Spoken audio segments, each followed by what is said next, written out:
मुल्क के ऊपर उठे। 8 फरवरी को अगर आप अवाम के मैंडेट को कबूल करते, एक्सेप्ट करते, उसको ज़ूटी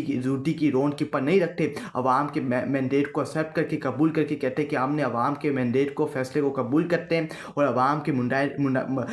के नुमाइंदों को हम ये हुकूमत देते हैं, फिर आप देखते हैं ये मुल्क आगे कैसे बढ़ता है, ये मुल्क कैसे अपने पाँव पे खड़ा होता। आज तो पाकिस्तान तो ये कहते हैं ना कि इमरान खान की वजह से, इमरान अहमद खान नियाज़ी ने दहशतगर्द पाकिस्तान के अंदर घुसाए, इमरान अहमद खान नियाज़ी की वजह से आज पाकिस्तान के अंदर दहशतगर्दी, उसके पीछे इमरान अहमद खान नियाज़ी का हाथ है। मैं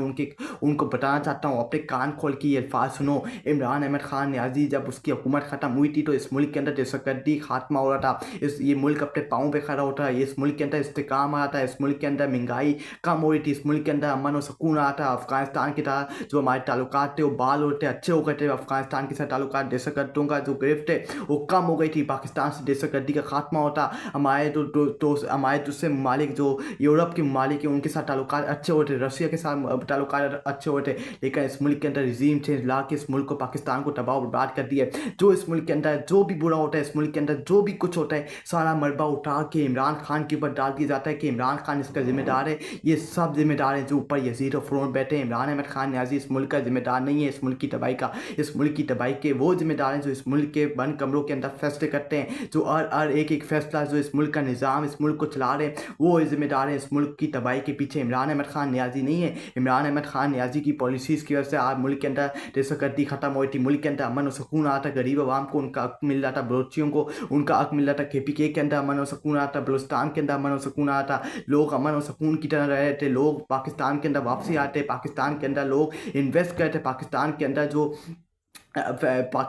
जो फैक्ट्रियाँ हैं जो आज बंद हो गई, टेक्सटाइल की फैक्ट्रियाँ हो गई, कारोबार है, पाकिस्तान में कारोबार ऊपर जाता है, कारोबार तबाह बर्बाद नहीं होता। लेकिन जब से ये फ़िरौन यजीद आए हैं इस मुल्क के ऊपर, जब से इन फ़िरौनों, इन यजीदों को पाकिस्तान हवाले कर दिए, कि इनकी झोलियों में पाकिस्तान डाल दिए, कि इन्होंने पाकिस्तान का बेड़ा गर्क कर दिया है। दहशतगर्दी हो, कारोबार हो, पाकिस्तान के अंदर महंगाई की शरह हो, पाकिस्तान के अंदर गरीब आवाम की कमर इन्होंने तोड़ दी, आज इन्होंने पाकिस्तान को तबाह बर्बाद करके छोड़ दिया। ये मुल्क आगे नहीं बढ़ेगा, ये मुल्क अपने पाँव पर खड़ा नहीं होगा। ये बात आप लिख के ले लें, या आपने किसी से भी जाके पूछें, जाके पूछ लें, क्योंकि ऐसे मुल्क आगे नहीं बढ़ते, मुल्क ऐसे तरक्की नहीं करते, क्योंकि वो मुल्क आगे बढ़ते हैं, वो मुल्क आगे तरक्की करते हैं जिस मुल्क के अंदर अमन और सुकून हो, वो मुल्क आगे बढ़ते हैं, वो मुल्क अपने पाँव पे खड़े होते हैं जिस मुल्क के ऊपर आवाम के नुमाइंदे, आवाम के फैसलों को अपनी आंखों में रखा जाए, आवाम के फैसलों को माना जाए, एक्सेप्ट किया जाए, कबूल किया जाए, वो मुल्क आगे बढ़ते हैं, वो मुल्क आगे अपने पाँव पे खड़े होते हैं। जिस मुल्क के अंदर लॉ ऑफ कानून ना हो, जिस मुल्क के अंदर कानून की हुक्मरानी ना हो, जिस मुल्क के अंदर डेमोक्रेसी ना हो, वो मुल्क कभी अपने पाँव पे खड़ा नहीं हो सकते। अगर आज हमारी रियासत, अगर आज हमारा निज़ाम दहशतगर्दी का मुकाबला करे तो ये दहशतगर्द अपने इबरत का निशान पहुँच सकते हैं, लेकिन इन दहशतगर्दों का मुकाबला नहीं किया जा रहा है, इन दहशतगर्दों से मुकाबला नहीं किया जा रहा है। इनको खुली आपने छूट दी हुई है कि आ जाओ हमारे मासूम लोगों का कत्लेआम करो, हम तुम्हें कुछ भी नहीं कहेंगे। वो अपने मिशन के ऊपर बैठे हुए हैं, आज वो अपने मिशन के ऊपर अपने काम, अपना प्रोजेक्ट को मुकम्मल करके बैठे हुए हैं। वो अपने काम को, प्रोजेक्ट को, जब उनको मौका मिलता है वो हमारे मासूम लोगों की जान लेते हैं, बम उड़ाते हैं, धमाके करते हैं, लोगों की बसें रोक के